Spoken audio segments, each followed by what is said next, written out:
తమ్ముళ్ళు చెల్లెలు అనుకుంటారు మీలో, అన్న పెళ్ళైపోతే ఇంకా శోధనలు ఏమి ఉండవు అన్నా అనుకుంటారు కొంతమంది.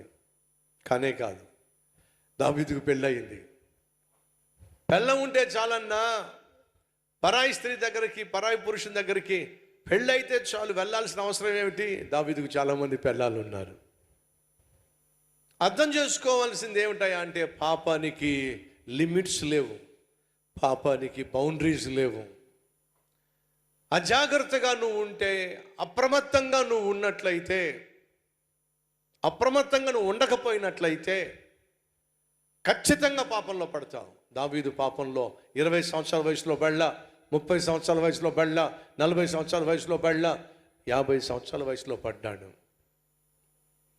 ఎవరు అనుకోకండి నేను పాపములో పడేటటువంటి వయసు దాటిపోయింది అని అనుకోకండి. చచ్చిపోయేంత వరకు ఏదో ఒక శోధన నిన్ను వెంటాడుతూనే ఉంటుంది. చచ్చిపోయేంత వరకు ఏదో విధంగా నిన్ను పాపంలో పడేయడానికి సైతాను ట్రై చేస్తూనే ఉంటాడు.